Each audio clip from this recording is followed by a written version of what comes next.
locked in. Look at what we have here, folks. To the only show that matters. The cream of the crop. Duke loves wrestling. And there is no one that does it better than your host. I have come here to chew bubblegum and kick ass. The Duke. And I'm all out of bubblegum.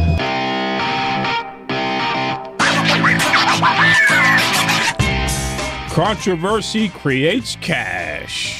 That reminds me, I don't get paid enough to deal with you every week. Oh, give me a break. Welcome back to Duke Loves Wrestling.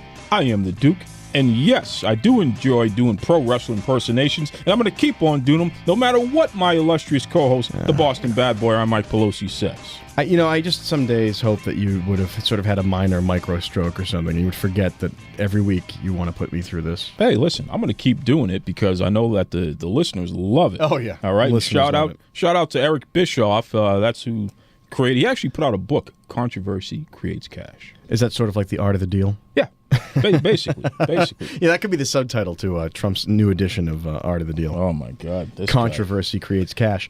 True? Yeah. Well, it is true. It is true. Nick Hausman, the man from Wrestlezone.com, he's going to join us today. He's going to talk about how to write for pro wrestling websites. I certainly hope it's easier than trying to pick up a pro wrestling girlfriend. Well, man, I can bet you that there were some black eyes from people trying to follow Micah Madrid's... follow your advice. Hey, listen. She told you, she basically said, don't try it. Well, I try to put it out there because a lot of nerds out there, they want to know. They want to pick up a hot wrestler chick, so, hey, give them a chance. Give them a chance. We're also going to run the ropes, and the Boston Bad Boy is going to ask me more of his nonsensical questions, because that's what he does every week. This week. I doubt that very much. I trudged all the way in here through the melting snow piles to do this show, and I right off the bat, hey, speaking of snow piles, a couple of weeks ago, last week, the Super Bowl. Yeah. Was that last week? No, it was two weeks ago. 2 weeks ago? It was not this past Sunday. It was a Sunday before. 2 weeks ago.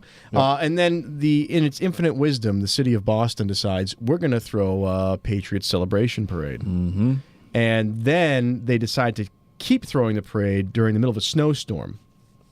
Now, did you see some of the people throwing beers and things at the players as they were going by on the duck boats?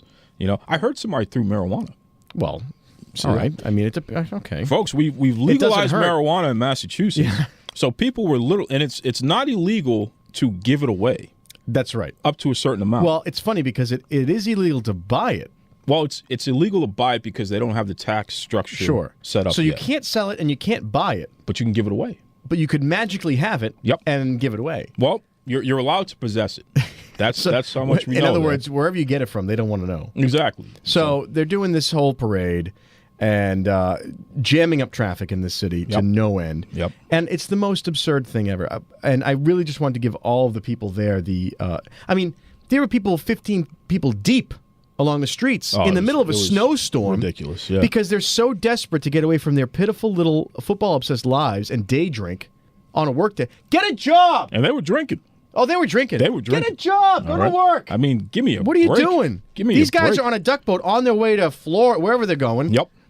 With their millions of dollars, and you're out there like a schmuck, drunk in the snow, throwing marijuana at the guy. Tommy! Yeah, because Tom gives a about you. I know. Well, hey. Please, Tom. I know he cares about his beautiful wife, though. Well, she's not that hot. Well, of all the Victoria's Secret angels of her era, she's not the hottest. Well, Giselle Bundchen is very rich, though. Well, she can adopt me. First, I look at the purse, right? We learned that last week, too. First. That's right. Yeah, and I'm sure she's very nice. She seems very supportive. Oh, yeah. They have a nice family. She's a fan of his. Yeah, She wants him to retire. Breaking news, folks. Giselle wants Tom Brady to retire. Well, before he's a cripple? Well? Before, his knee, his leg, what are you waiting for, Tom? And he's taking a lot of shots. What's left to prove? Well. What's left to prove? A guy like Gronk, too. Well, fragile. This guy, the man with the glass jaw. You breathe on him and he's going to get injured. Well, right? I met him once. Okay. I met him once, and he came in, nice guy, gigantic. It's like Andre the Giant. Like he's on a scale unto himself of human being. Wow. Just like he's tall. It's just like and they thick. took somebody and like magnified them up. The giant hand, everything, and he just comes in, and it's like, wow, nice guy, young. He's way younger than us. He is. And so he had to. He was doing a PSA, Okay, so he had to say, hey, this is Gronk, and you're blah, blah, blah, and we'd like you to support X, Y, and Z. It took him almost 45 minutes. Stop it right now. I actually felt bad. Stop it. I felt bad. The guy's taking a lot of hits. What do you expect He can't from him? read. Well, hey, I don't want to... Listen, Gronk, I'm not saying any of this, okay? I'm saying you know what the problem is? It's a damn shame a guy like him with his success and his money, the people around him don't say, you know what, you should probably... Hey, he's still getting paid. Yeah, right. He's got endorsements coming out the wazoo. I mean, but in the end, look at what happens when it's all over. Yeah, that's a good question. You can't sit down and read a book? It's a good question. Again, nice guy, but it's like, you know. He's a big wrestling fan, you know. I did not know that. So Rob Gronkowski is good friends with Mojo Riley, who's on the SmackDown roster, as you know. And Mojo, he was a former NFL football player and pretty well-known guy and what have you. They go to the matches and they watch Mojo.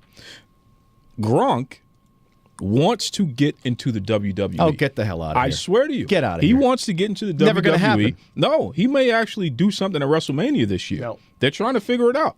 You know why it's not going to happen? Why not?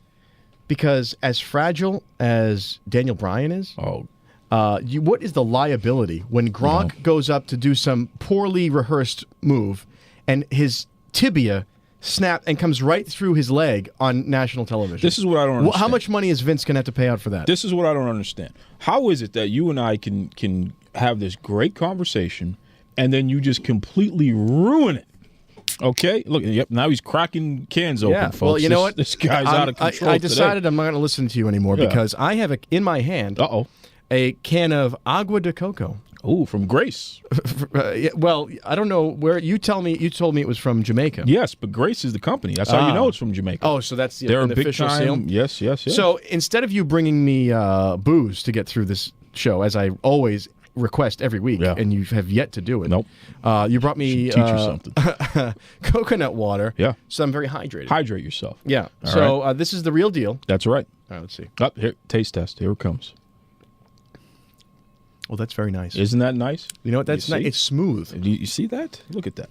And none of the other crap that we get around here. Yeah, you know, there's like a little bit of a nutty finish on that. It's a coconut. I mean, it's the real deal. Right. When we were down in last year, we went to St. John, a little vacation, and we went to see these ruins of an old sugar mill and everything. And there was a guy there, and you could taste like sugar cane, fresh cut sugar cane. The Awful, best. disgusting. Stop it right What now. I tell you was more disgusting. He cut a coconut in half, and then gave you a little piece of the coconut with with the husk still, with the white. Yep. I said, I'll try. When in Rome, take a nice big bite of that white coconut meat. That was the worst thing I've ever put in my mouth. What is wrong with you? So far, it was fibrous. I didn't get it. Like I thought, like you see movies, you washed up on a beach, Robinson Crusoe or Tom Hanks, a coconut. You crack if you can get the damn thing open. The water inside, you hydrate, and then you have the coconut meat. Yeah. I would just say, you know what, I'm going to starve to death. So you're just going to offend everybody that likes coconuts now. I mean, you're on a roll already today. Listen, you're the one that brought up coconuts. Everyone thought I was cracking a delicious beer. No. And no, you're I'm not drinking Stone coconut Cold water. Steve Austin. Not yet, but I am going to stun you if you keep it up. Hit the bell, run the ropes.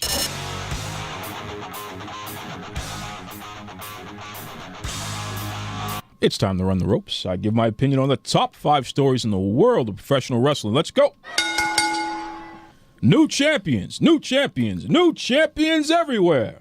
Yes, folks, as seen on Elimination Chamber and also on Raw the next night, there have been 3 different major championship changes in the WWE in the past week. First and foremost, listen to this. Bayley defeated Charlotte for the Raw Women's Championship. And listen, this was one of the stiffest matches I've seen in a long time. I mean, Charlotte beat the living daylights out of Bayley. And she really made her pay the price of a wrestling lifetime. All right? But in the end, Bayley was able to win the match. Now, not to be outdone, at the Elimination Chamber pay-per-view, Naomi, she won the SmackDown Women's Championship from Alexa Bliss. I'll tell you right now, this is Naomi's first championship on the WWE main roster, and it was a moment that fans, they just couldn't get enough of. I mean, people were jumping up and down. They were crying, just elated that Naomi, somebody who's very popular with the fans, she finally won the big one. All right? But the biggest win of the week goes to Bray Wyatt. Yes, folks, he defeated The Miz, Baron Corbin, AJ Styles, and John Cena in the Elimination Chamber match to become the WWE World Heavyweight Champion. But not to be outdone, 2 nights later on SmackDown, he was in a triple threat match against AJ Styles and Cena, and he won that match as well. So he defended the title. I mean, this is amazing here. With all these changes, what more can we expect leading up to WrestleMania? You'll have to stay tuned.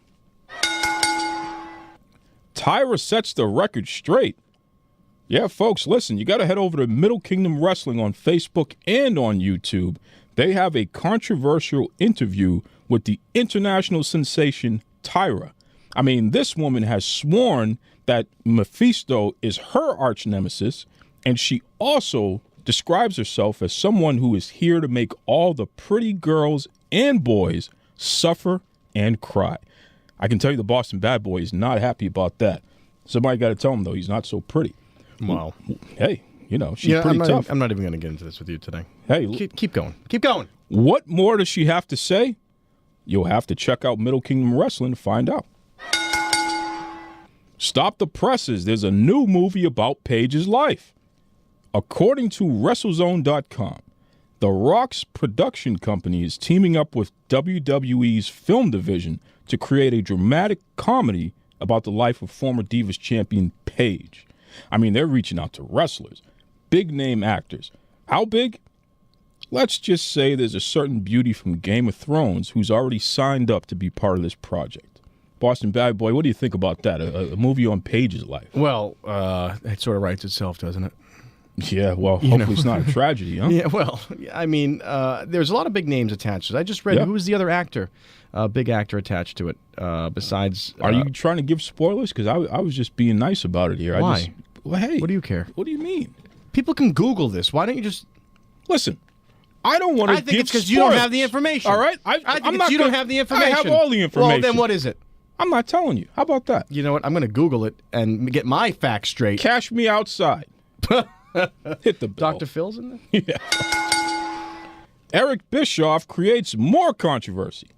Folks, according to Wrestlezone.com, former WCW CEO Eric Bischoff, he had some matter-of-fact opinions on Brock Lesnar's MMA career.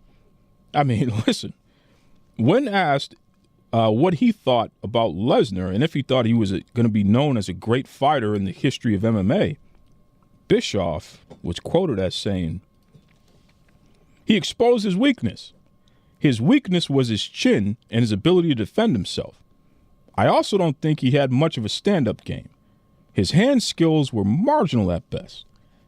I mean, now look, Bischoff did go on to compliment Lesnar for being a beast, but he stressed the fact that the combo of a weak chin and early losses ruined Lesnar's chance of being considered a great fighter. He sounds like you. Yeah, I always thought the reason you aren't good at this show is because of your weak chin. Oh, is that what it is? Yeah. You're just a piece of work. Hit the bell. Speaking of which, breaking news, folks. This is huge. Hot off the presses now. Brock Lesnar retires. Yes, folks, according to FoxSports.com, former UFC heavyweight champion Brock Lesnar has retired from UFC. Ha! I got you. You thought I was from wrestling, didn't you? Nope, absolutely not.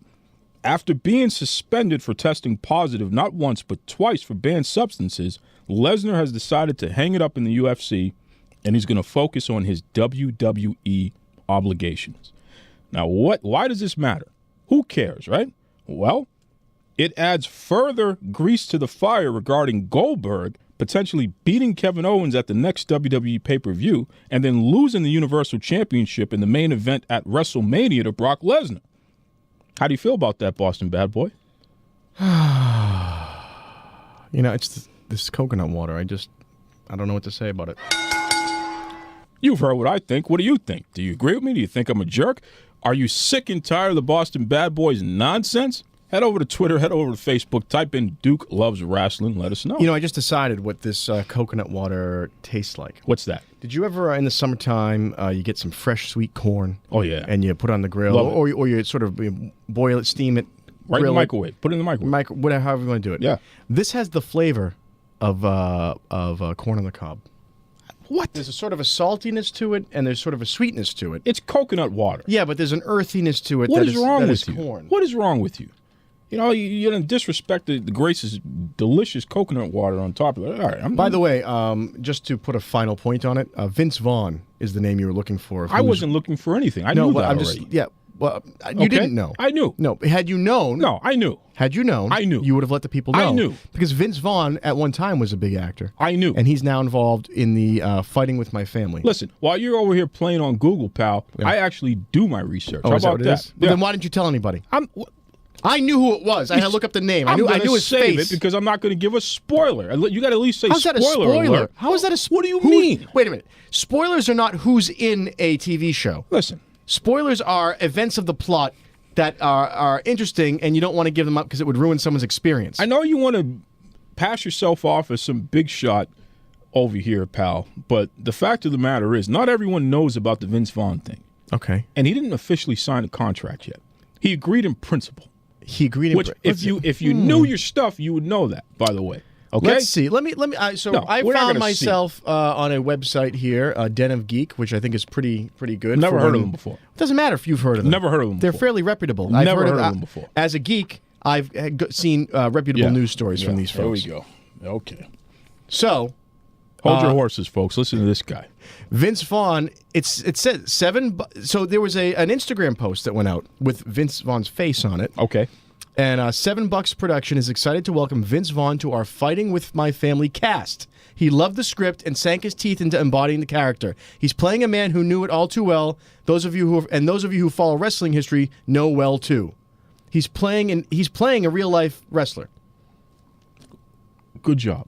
I'm not going to say who it is. They don't even say who the wrestler is. They're leaving it up to you. I know who he's going to play. Well, there's a lot of speculation who's going to. You don't know. No, I don't know who he's going to play. No, you don't. Listen, There's speculation. I'm plugged in. Okay, Oh, please. I'm plugged in. You're so plugged in that you have no idea what you're talking about, folks. Do you agree that I'm plugged in and I know what I'm talking about, or do you agree with this guy over here? This is like okay. You're like Trump. You're like Trump. I'm the guy that knows because I'm plugged in and I'm here. That's and right. I'm the person who's investigating your claims. And it turns out you have no idea what you're talking about. You just told me he didn't commit to it, and they actually said he's on the cast. He gave a verbal commitment. A commitment is a commitment. The paperwork's not signed yet, pal. Oh yeah. So, but he's going to back out of it now because it's out on social media. It happens all the time. Get out of here. Look at your buddy Ben Affleck. What did he just do with the new Batman movie? Because he's too fat to fit in the suit. Do you understand that he backed out of that? Because he's awful at it. All right, give me. He's break. awful. Listen, folks. There's I'm not sick enough of this time guy. to talk about Ben Affleck right now. You're a piece of work. Up next, Wrestlezone.com and the co-host of Bischoff on wrestling, Nick Hausman. All right, this is the Maverick from NWL, also known as Moonshine Mantell, and you're listening to Duke Loves Wrestling.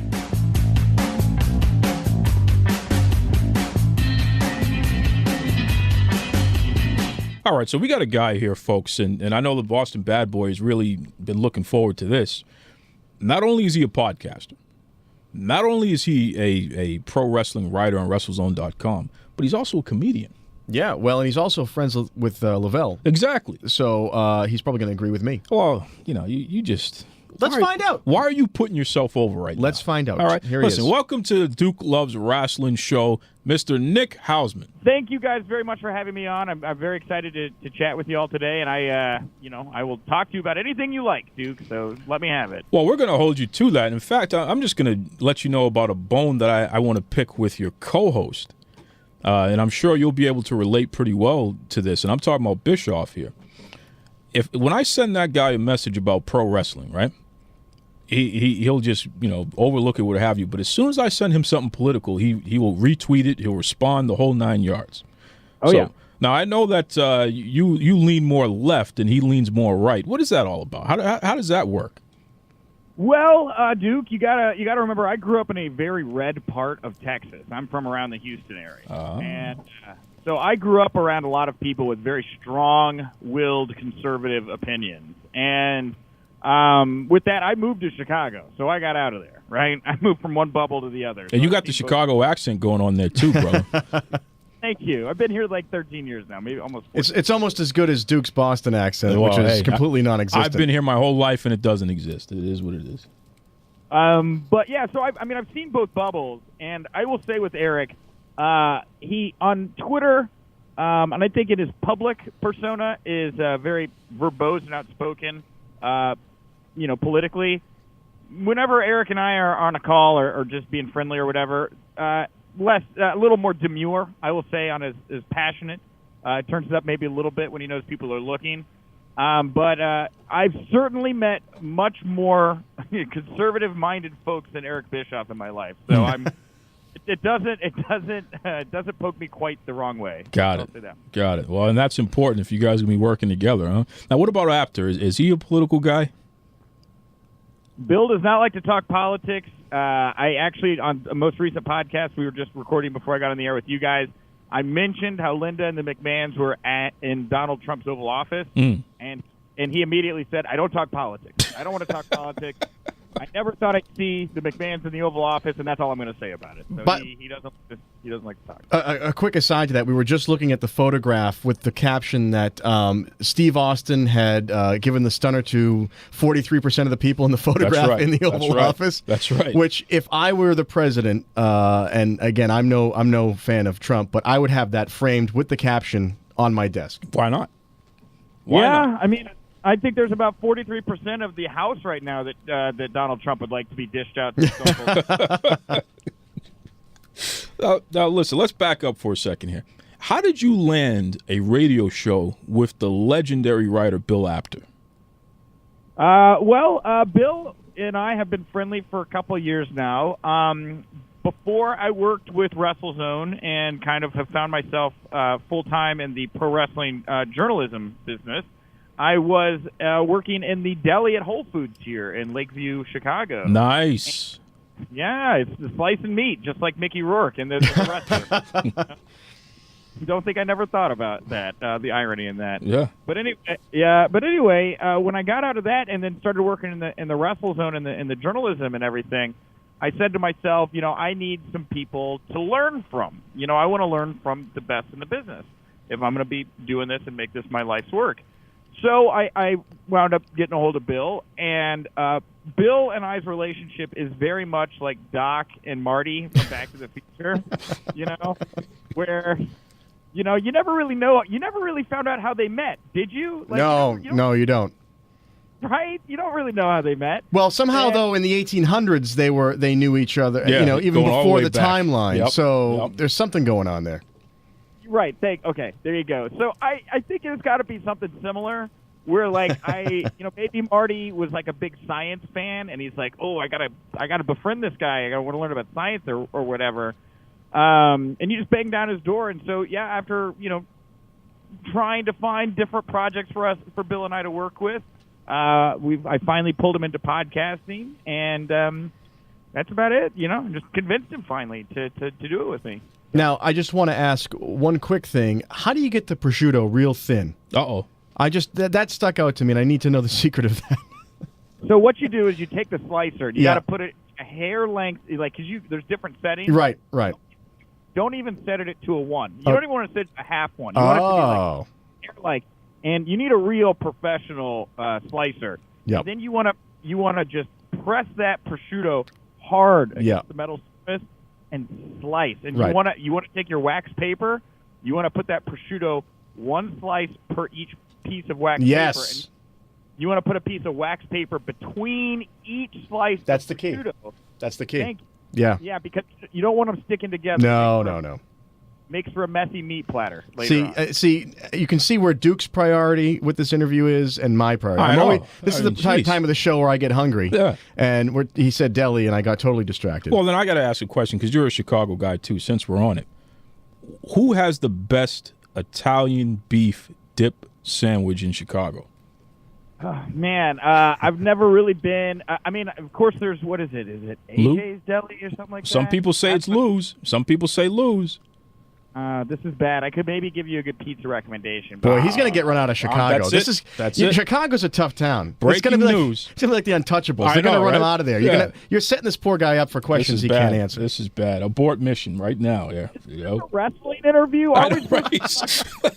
We're easily distracted here. Hey, okay, we'll talk. We should have let you know that ahead of time. Well, let's swing it back here.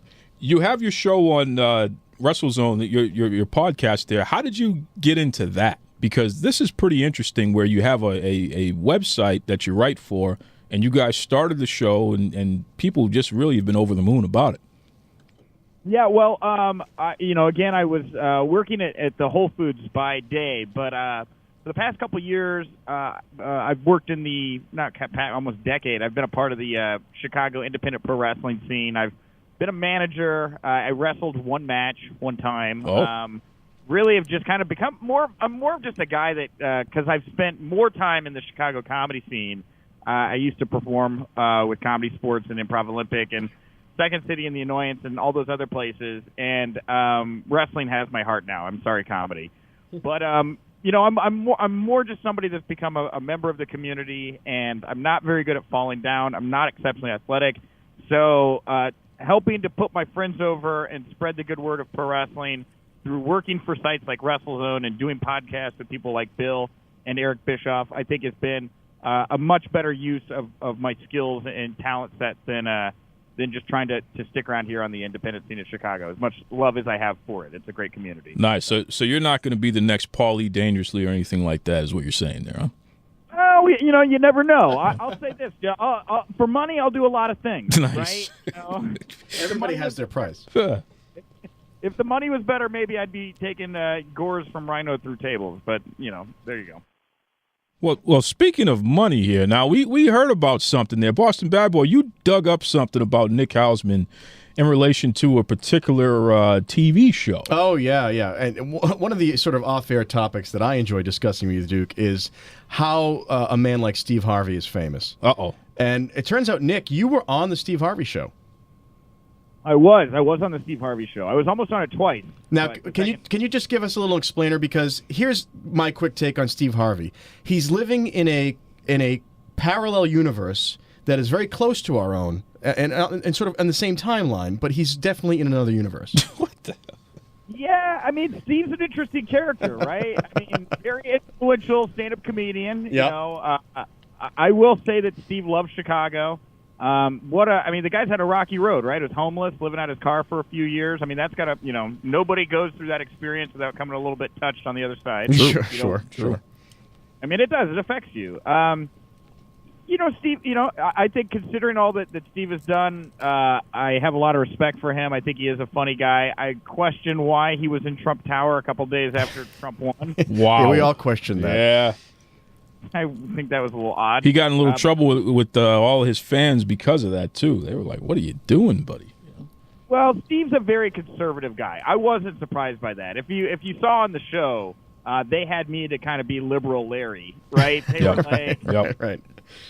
They were like, all right, Nick, yeah, feel free to. They're like, push Steve on his opinions and stuff. And believe it or not, there was actually a joke that got cut from the show where we were asking about, who pays for dinner, right, on a first date. Should a man always pay for the dinner on a first date or dates in general? And I looked at Steve and I was like, hey, Steve, and they were like, what do you think, Nick? And I go, well, Steve, let's pretend you and I are on a date. Uh-oh. And he looked at me like, all cross-eyed, at the mere thought of some kind of homosexual excursion. And I go, okay, well, let's pretend I asked you for a business lunch, Steve, right, to kind of gloss it over. That whole exchange was cut from the episode. Wow, that's too bad. Well, because it's funny to me because I guess I really didn't pick up that he was so sort of leaning conservatively, and not to go down a politics road, but one of my favorite Steve Harvey moments is when he has Jerry Seinfeld on the show. Oh, yes. And Jerry comes out, and they do this whole awkward bit about how much Jerry finds black people hilarious. And Steve is just sitting there with this look on his face, and he's just letting it roll. He's letting it roll, and everybody's laughing, but then it's sort of awkward, and then it's one of the strangest things I've ever seen on television. And I in that case I do applaud Steve because I think it's such a high form of comedy. He doesn't get in the way, right? But I'm not even sure if he knew he was doing that sort of comedy. It worked. Now, do you have any other aspirations on the TV front there, Hausman? I'm an entertainer, man. I'm a talker. I love doing podcasts. I acted for many years. I've done, I did Steve's show. I've done a couple small movies, student films. really, I mean, on screen, off screen, anything is part of the entertainment business. If there's a role for me and there's the money to make it happen and worth my while, I'm a mercenary for hire. So I don't really say no to much unless it involves me doing anything that will be, questionable, that I get calls from relatives or things like that. Well, to that end, The Bachelorette. What do you think? Uh-oh. I would do. Hey, my girlfriend's in the other room right now. So of course. But I mean, if the money's right, you guys could have a conversation about that. I would totally have that conversation with my girlfriend. I kind of wonder how many people's girlfriends would be like, "Do it, I love that show." Right? Just to watch them. Yeah. Their fandom of that show is more important somehow than their relationship with their boyfriend. Can you believe it? Why didn't you act more aggressively? You could have won that. Right. Why didn't you pay for dinner when you took her out? Why did you have to be so liberal about it? But Phil had sex with her. Why weren't you like Phil? He sealed the deal. See? Just don't ever go into any kind of jacuzzi or hot tub. Oh. That's my only advice. That's actually in life. You know what? The hot tub, you don't know what's in the hot tub. Yeah, exactly. If there's a grotto involved or any kind of thing, that's sort of just stay out of it. That's a good bachelorette lesson, and that's also a good life lesson. You guys have a great wrestling show. I'm telling you, right? Yeah, let me steer it back here because this guy's going off the rails. Poor Nick. He wants to talk wrestling, and you got him in the grotto. Well, listen, Duke is the wrestling expert, so I guarantee the next question from him will be something that will just blow your mind. Well, hey, I'm just going to – you said I can ask you anything, so I'm going to go right for it. Did Eric Bischoff ruin WCW? Did Eric Bischoff ruin WCW? No, I think that's an unfair assessment to make. I think what probably ruined WCW was greed, and I don't think that's just on Eric's part. I think there was a lot of people that had their hands in the honeypot there, especially towards the end. And you got to remember, like when Eric came back the second time, there was a whole bunch of new people there that had taken the company in a really radically different direction. And he was kind of forced to play ball with those people before he had a real chance to get full control of the company back, which ultimately, of course, didn't happen. So I don't blame Eric solely for the death of WCW. I think there were a lot of people. You could probably do a lineup, right? You could probably put that, Russo. Lineup lines. Yep. Yeah. It's interesting, sort of to that question, which is not such a setup as Duke just gave you. But back when WCW was in the late 90s, when Hogan was there and Randy Savage, and he was banking on all these older guys that were tested. We've been talking a lot off the air and in the show about gimmicks and what makes a good gimmick, and are the good gimmicks over? So we end up talking about, when we were prepping for the show today, that, wow, that was a genius move to get these guys who could still do it, that had all the great gimmicks already in place, and sort of leverage that into whatever it was going to be. And ultimately, it didn't quite work out, right? A couple of years later. But what do you think as far as gimmick? You're plugged in. Gimmicks nowadays compared to gimmicks back in the day, can they compare?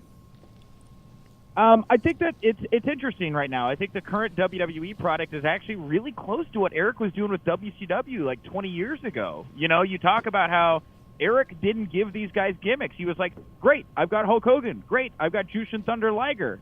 Great, I've got, what was it, Mr. Wall Street. Great, I got IRS. You just give him a different name. Same thing. He didn't really try to reinvent the wheel here with these guys. They knew what they were doing. They knew it worked. And so he let them go out there and do it. Flip over to now, you're seeing the WWE reach out directly to the independents, guys that already have their gimmicks created. They already know what they're going to be doing, and they're bringing them right to the main show. And they're not. You have Samoa Joe in the main event of Raw against Roman Reigns. You don't have Samoli Jolie, Italian Butcher, right? Nice. Oh, that's a great idea, by the way. I know. Steal that one. Thank you. You don't have him out there, playing a mongoose or something like that. He's Samoa Joe, And I think that you look at the way they're treating talent like that. You look at the bringing back cruiserweights. You move the commentators booth away from ringside up to back by the ring entrance area. A lot of those techniques and stuff that I think that Eric used in the WCW Nitro days, I think they are coming back now. I think they were very ahead of their time, actually. Wow. See, there you go, Bischoff. He put you over on another show, just so you know.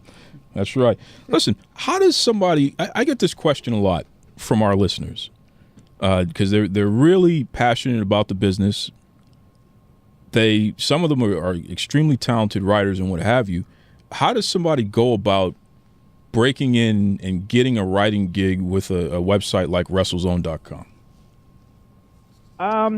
With Wrestlezone, for me, I've been doing podcasting here for the past many years to various degrees of success, and really decided to make that kind of my sole focus. And when I was doing it on my own, I realized that it was really hard to build an audience because, I'm just Nick Hausman. I have my friends. I have a couple people that know me, but the reach isn't as great as it could be.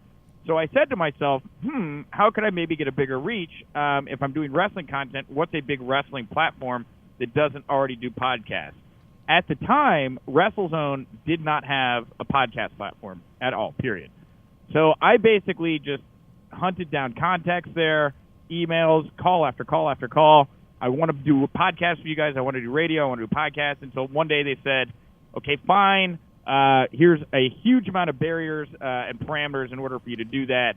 But that once I got in the door, it was one foot after the other. One podcast leads to a weekly one, leads to a daily podcast, leads to them asking me if I'd be interested in writing for the site.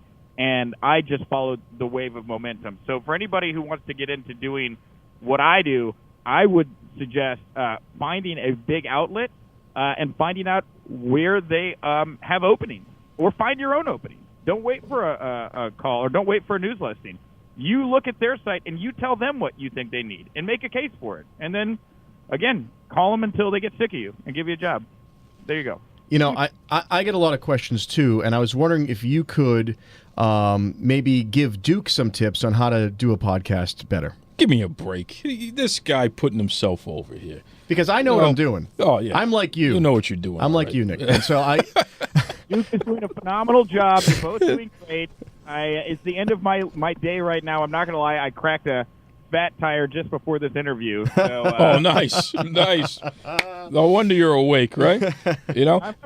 I'm having a good time right now. Yes, sir. Well, I'm glad someone here is, because I have to sit in the room with this guy. And I was just hoping you could bring a little, you could tell him, maybe some writing techniques or something. You're a piece of work. Listen, I'm gonna shout somebody out, by the way.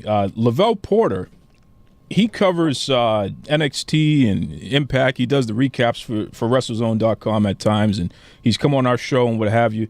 I got to give Porter a shout out because he represents Wrestlezone pretty strongly when he comes on the show, and even online he's always plugging you guys and saying that it's a great place to write for and what have you. So whatever you're doing to keep those guys motivated, it's working.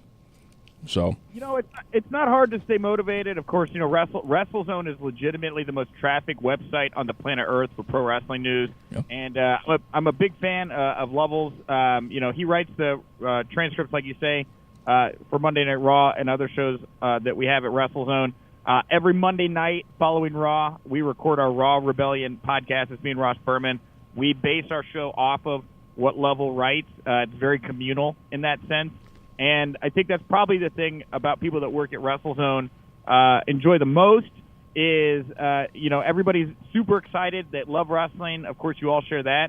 But you become part of like a legacy. Because Wrestlezone is also not only the most trafficked, but one of the oldest, not just wrestling websites on the planet, but just websites in general. Like, Wrestlezone's like 18 or 20 years old or something like that. And so you get people that used to read Wrestlezone like forever ago. Like, we had Zach Gowen on a couple of weeks ago. Yep, the one-legged wrestler. The one-legged wrestler. Love Gowen. And Zach Gowen told me how he used to go to Wrestlezone in high school and print off page by page everything on Wrestlezone. And he would format it into his own personal dirt sheet that he would sell to his friends. Wow. Right? Now that's an entrepreneur. I know, right? He was smart. So listen, you make sure you send Gowen a bill, because he's sitting there messing with that copyright written information. It's time he has to pay back there, all right? Yeah. Well, it's not just that, there's obviously like legacy of different people that have read Wrestlezone and love Wrestlezone, but the people that have worked for Wrestlezone too, there's a legacy unto itself. I think right now over at IPW in the UK, I'm struggling to remember the promoter's name right now off the top of my head. I probably could find it in my emails real quickly. But we were talking about a story the other day, and he's like, "Oh, of course, I don't mind helping you. Of course, I used to write for Wrestlezone 10 years ago." Wow. Of course. Yeah. awesome, man. Having said that, I've written for them, so I don't know where you're getting off telling me one thing. Right? Yeah, he knows what's going on. You know. He was super happy I was reaching out to him about a story. He's like, good to know that you're doing your job and asking questions. Pip, and cheerio then. Nice. Yeah. Shout out to our UK listeners. Hey, you just brought up a word, Nick. You said dirt sheet.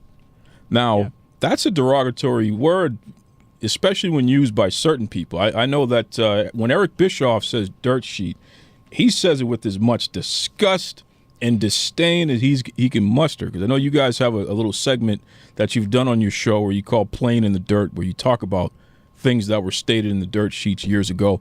What is your definition of a dirt sheet, and is Wrestlezone a dirt sheet? Great question. And when I said dirt sheet earlier, I was quoting Zach Gowen. Oh yes, oh yes. For the record, just to be clear. Yeah, for the record. Just to be clear, I would never refer to any active sites. No, actually, that's not true. I think here's the difference. Here's what makes a dirt. I'll start at the second question first. Is Wrestlezone a dirt sheet? No. Wrestlezone is not inherently a dirt sheet, though occasionally does dirty things, though less so now. That has become less so of a case. I don't want to say because of me, but since I've been there, we've done less of it. Wrestlezone is an aggregated news site.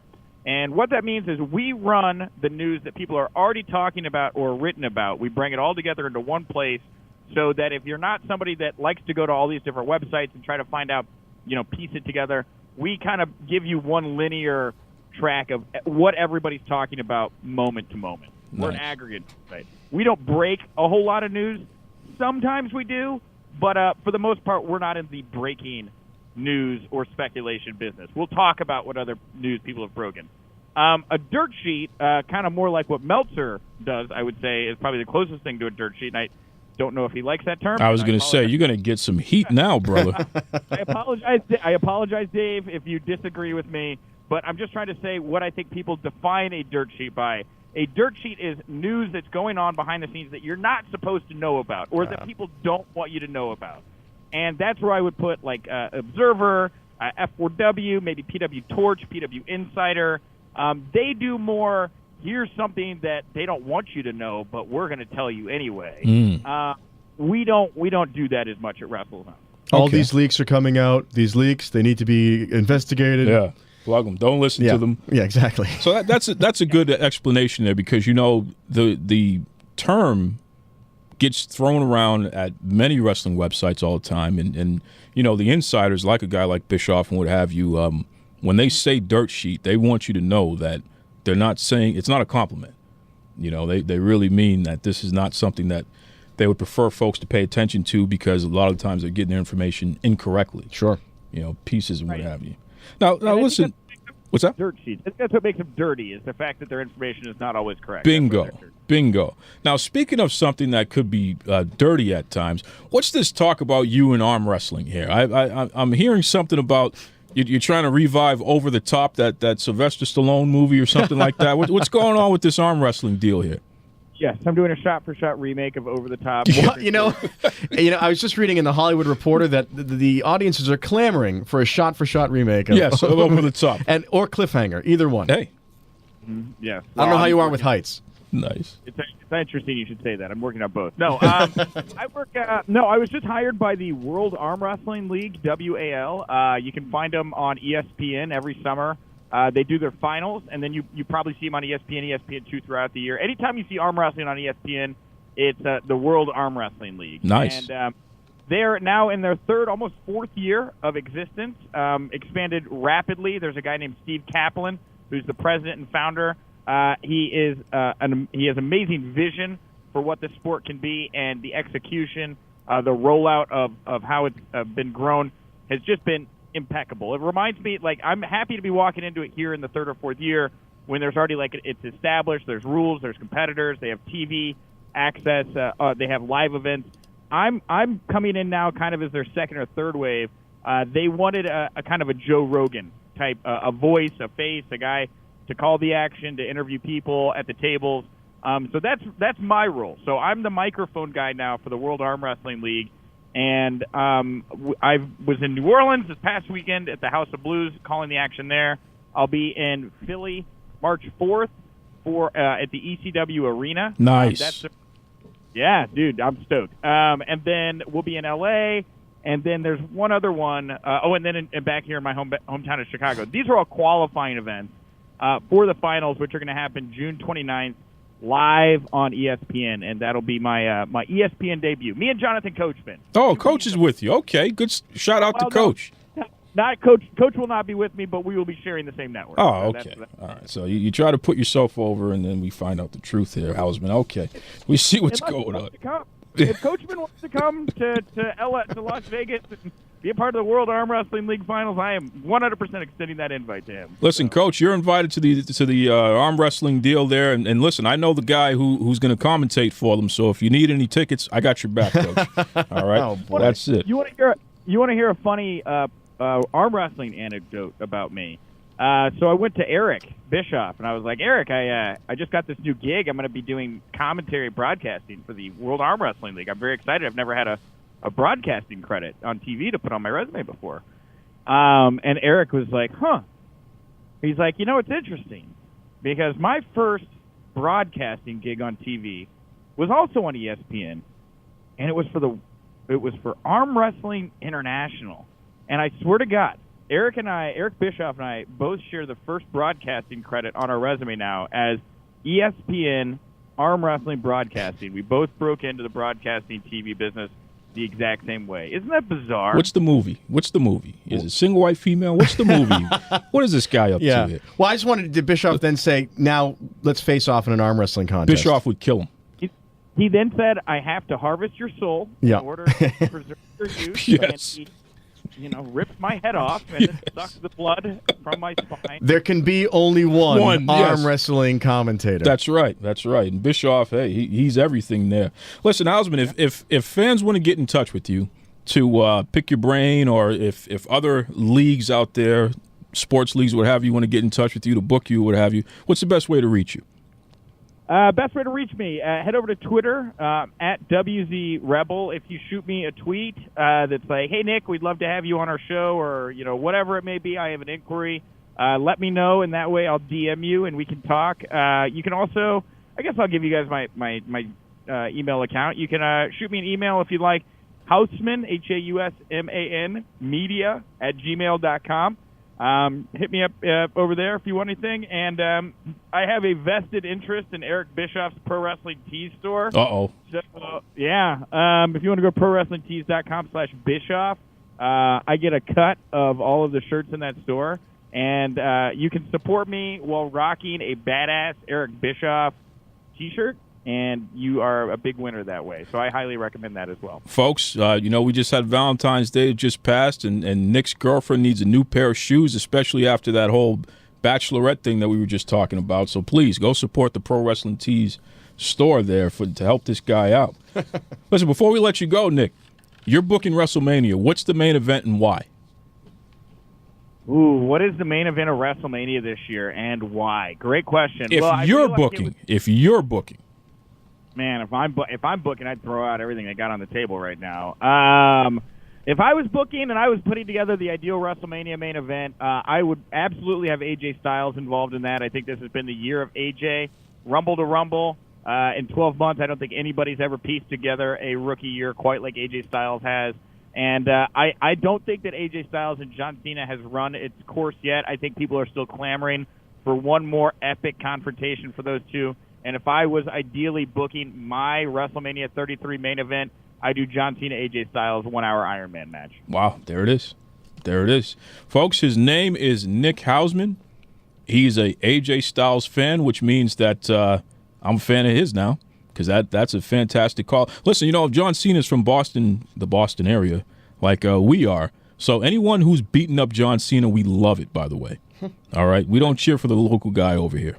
So good, yeah. AJ Styles all the way. Nick, we'll have you come back sometime, brother. We really appreciate you coming on, taking the time to do that. I know that Bill Apter, he had you in a lock for a while there, so the fact that he let you go to do this is fantastic.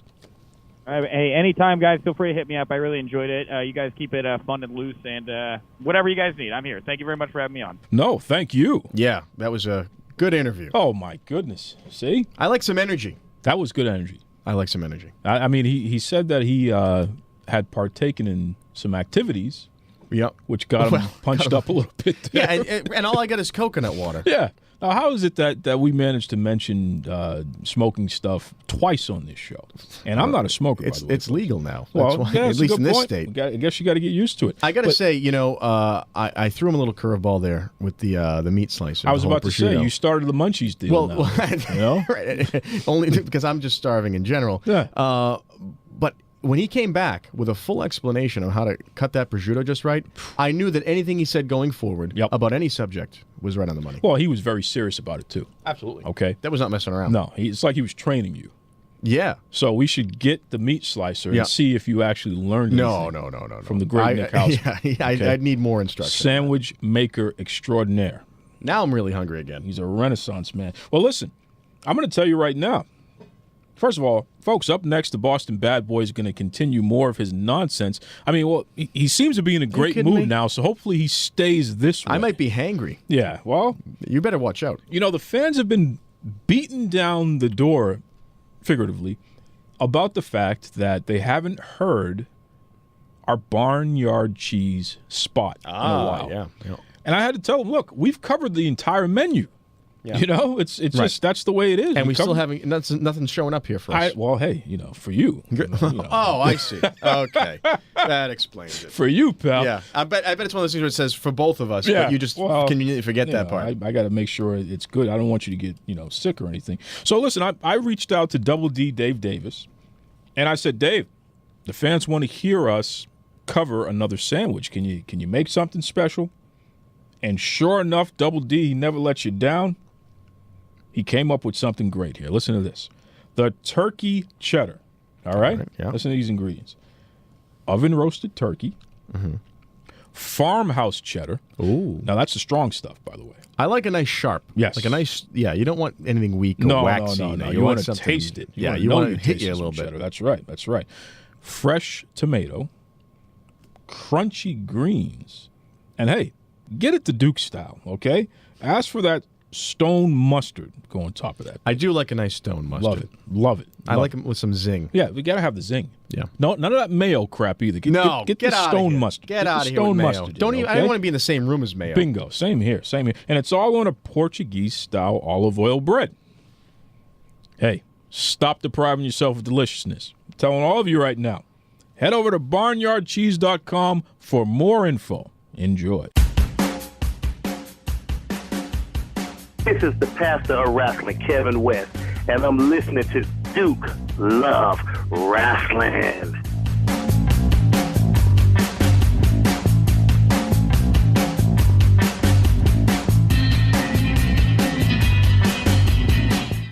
That Nick Hausman, he's an interesting dude, huh? Oh yeah. You know, it's funny. He was on the Steve Harvey show, which we talked about. and Right. It's like, maybe he's going to be on The Bachelor someday. Who knows? End up anywhere. Yeah. Yeah. He has the connections. It's. The Steve Harvey. I know that was ridiculous. The fact that Steve Harvey has a show. Yeah. Is hilarious. Well, that's to me. another story altogether. Yeah. You know? We don't have enough time for that one. But listen, we got to be nice because if we could somehow make it on Family Feud with Nick, because he has his connection with Steve. Yeah, I think you have to be part of an actual family, though. Well, we to can be- pretend that he's our long lost cousin. Yeah, or we something. all look so much alike. Of course we do. Oh, I'm just the one with the tan. Come on, get it together here. We're adopted. That's right.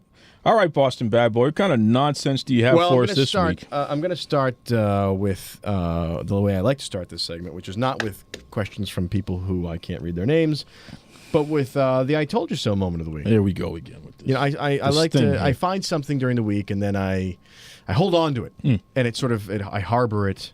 And it festers, and I can't wait to get it off my chest when I finally see Just it a again. complete embarrassment. This Well, guy. no, because again, once again, everyone will agree with me. If of all the people we've ever had on the show were sitting here right now, they'd all be, well, I got a point. In your mind. No. Your mind. In reality. No, in your No, mind. this is how I see it, Oh, and okay. I'm in it. Yeah, like that's- Trump, you need I'm in new it. glasses, pal. I'm in it. You're in it, yeah. So I'm the truth. Yeah. That's where the truth You're is in the coming from. quicksand. That's what you're in. So Sunday we had Elimination Chamber. John Cena defending his championship against 4 other people. Yep. Okay, Yep. the Chamber. Yep. So what happens? He loses. Okay. Straight up loss. Fine. But Okay. it gets better. Tuesday, he gets pinned in the middle, right in the middle of the ring by Bray Wyatt. Okay? Do you know where I'm going with this? Cena lost twice in 3 days. That's where I'm going with this. 3 days. Which is unusual, especially for a guy like John Cena. What's going on here? I mean, he's acting in movies. Got the TV show on Fox, American Grid. Yep. Which is the second season, right? Just at the end. Yeah, they're going to be. They already finished filming that. He hosted the ESPN Sports Emmys, the ESPYs,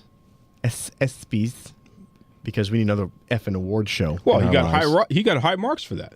He did a great job.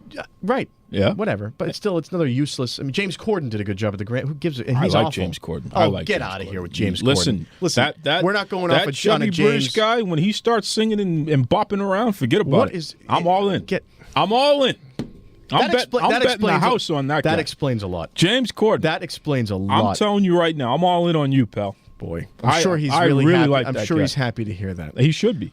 So Cena is starting to become bigger than his WWE character. No, hold on. You're not wait, no, you hold on. You're not going. No, you hold on. All right, here we go now. And in true fashion, as we've seen it happening, what are they going to do with him? I know what they're going to do to him. I want to hear you tell me what they're going to do with him, because I guarantee you're going to make up some fantasy about how supportive they're going to be of him. Well, they are supportive of him. They keep putting him on TV. What are you talking about? What they're going to do, because he's not quite at the breaking point yet. What they're going to do is he's going to tip into the breaking point, okay, where Vince sees that he has too much power, and then Vince is going to get paranoid that he's going to demand more money, and they're going to bury him. Okay, like they do to everybody else. Why do you have to? This is like a running thing with you, by the way. What, the truth? Where the truth and talk facts. this No, talk. the truth and facts is a running thing with me. I'll agree to that. They're going to bury John Cena. Yeah. Literally the biggest star in all of wrestling. Trust me, the clock is ticking on everybody. Okay. The clock is ticking on everybody. Yep. And the bell tolls for thee, John Cena. And he knows it. And he's been smart about it. You sound like a lunatic because, right now. Listen, he has all these other things going on. Yeah, and he's doing very well. That's fine. It's amazing he got that far. Because Stone Cold Steve Austin wasn't even allowed to be in Universal Soldier Part 2. You're going to bring that up again. Well, okay. So here's the thing. Either Vince is starting to slip, which I think is the only reason why Cena has all this other money banked and other opportunities. But he will come to his insane conclusion that it's time to end Cena, and it's not going to be pretty. He doesn't want to pay him out. You've lost your mind. No, I'm telling you the truth. You've lost your mind. And I'm only warming up. No, I was going to say, I hope that's the last part of this. Look at look at this. Yep. Look at these papers I have Folks, listen. I apologize. This is my research. I apologize for whatever this is right now. Yeah, it's the coconut water. We had a great interview with Nick Hausman, and now it's like this guy is just going to bring us down the wrong path right now. It's the coconut water. I'm telling you, I'm tasting corn. Yeah, give me a break. Is that me? Is that weird? Yeah, it's you. It's definitely you. Please tell me you got something better than that. Well, yeah, we do. We have my question of the week. Oh God. So, oh my Buddha. As you talked about earlier, Charlotte has lost the Raw Women's Championship once again. Not at a pay-per-view, of course, because she's had 16 straight victories on a pay-per-view going for her. What's your point? She loses on Raw. And she lost to Bayley, again, as you pointed out earlier. But what happened during that match? That was a great match, by the way. Yeah. I actually saw that match. Yeah. You know I hate wrestling. Yep. And I don't watch it because I think it's Raw, especially, is too long. But you enjoyed that match. Well, I Imagine perused. that. I perused because I can scan. Oh. I can scan through and hit some highlights. You got to see some action, Jack. Well, it was purely in an effort to bury you at this point. Oh, Lord.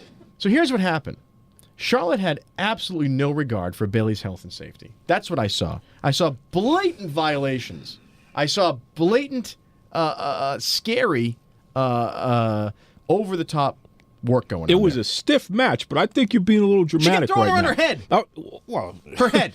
How else are you supposed to take a German suplex?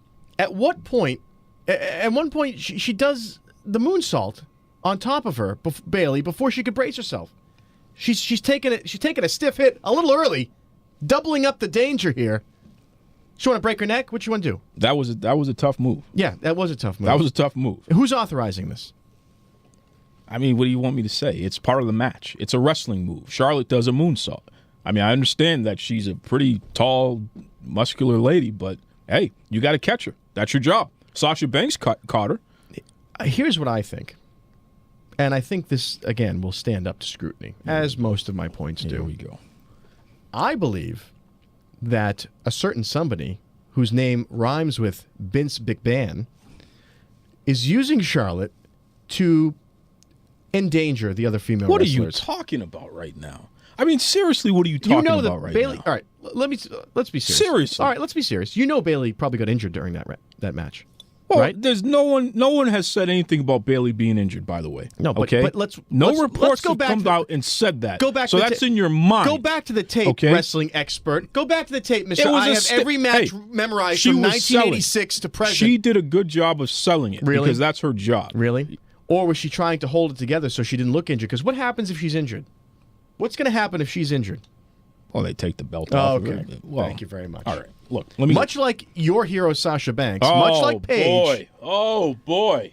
Vince is sending Charlotte. Here we go. He's sending her in. So you mean to tell me the fix is in that Charlotte is just going around injuring people on purpose now because Vince McMahon wants to do that? Yeah, because once the fans get too big for their britches, according to Vince, bam! Oh, come on. You're man. taken out. He'd take you out. Because if the fans are inflating you too much, if you're getting too big, like John Cena, what are you talking about? It's time to break you down because I don't want to pay you more money. Listen, Bailey's over, okay? The fans love her, all right? You got kids out there dressed exactly up my just... point. You talk about cosplay, they dress up just like fine. her, okay? That's my point. That's why they put the belt on her. Yeah, and that's why they're going to break her now. No. Because No. Because No. you know what? Popularity is good. Too much popularity, not good. Give me a break. Because now she has power. Stop that right now. Now she has power. Dude, you can't seriously... I understand that you want to sit here and have this running gimmick where you think that makes sense to just disrespect the company like this, but it's really getting to a point where it's ridiculous, all right? It's not about the company. It's about wrestling. It's about the product. It's about the fans. Some of our listeners are starting to take exception to your nonsense here, especially the wrestlers. Listen, because you can't talk about Vince McMahon the way you've been talking about Vince McMahon recently. Fully convinced, I'm just going to tell you that right now. I'm fully convinced you are emailed with talking points from the WWE, from the desk of Vince McMahon, because the amount of propaganda you push. No. When it's in front of your face, it's on TV, it's in front of your eyes. You have made him like the biggest villain ever, and it's not true. It's make-believe. Okay. Okay? I just want you to just do one thing. I want you to just do one thing for me. What? I want you to admit that Vince doesn't give a damn about the fans. Oh, my God. And he really isn't into this women's wrestling He doesn't give a damn about the fans, except he just put the belt on Bailey. He just put another belt on Bray Wyatt, which he I mean, come on, Bray Wyatt, one of the top guys that everyone loves. He just put the belt on him because the fans wanted it. Okay? So clearly the fans, Vince McMahon gives a damn about how the fans feel. Clearly. Yeah, but again, it's getting too big. If it was up to Vince, the quote-unquote women, in his world, there would be quotes around women wrestlers. Oh, my God. And they'd be probably in Jell-O baths and wearing bra and panties, okay? You're not going to bring up bra and panty matches now. Well, listen. Stop. Am I inventing that? Was like that's something that didn't happen? Over a decade ago. A decade? So, give me a break. A whole decade ago? You're like all over the place that was right now. That was before smartphones, so it didn't exist. You don't watch wrestling, boy. but you know about bra and panty matches, right? You're a piece of work, okay? Listen. No, you're really a piece of work right now. Seriously. You know, and right. I know that the advent of female wrestling, the way it is right now, is Triple H's imagination. I'm not going to deny that. And because it wasn't Vince's idea, this goes back to it. All plays in together. It's all the same mania. That in the end, he's never going to want to lose grip on something like that. You got to cut this out, man. You really got to cut this out. I mean, come on. It's clearly a conspiracy theory. Let me tell you something right now, okay? Bailey busted her butt in that match, and she did a great job selling. And Charlotte, kudos to her as well.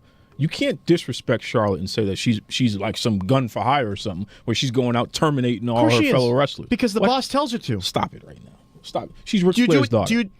She's Ric Flair's daughter. And you know what Ric Flair would tell her? Do what the boss effing tells you to do. All right. You know that. That's it. You know it's true. I'm pulling the plug on this guy. Thank you, folks, for tuning in. Thank you to Nick Hausman of Wrestlezone for joining us. I mean, he classed up this podcast because the Boston Bad Boys lost his mind. You're not going to thank me? I'm not going to thank you. I think you really have lost your mind. No, I think Tune in next week, really folks, and hopefully be a little better here because this guy's just out of his thinking mind. Again, I'm going to find copies of those talking points that you're being sent by the WWE because it's unbelievable. You have to stop what you're doing. You have no idea what you're talking about. You really have to stop.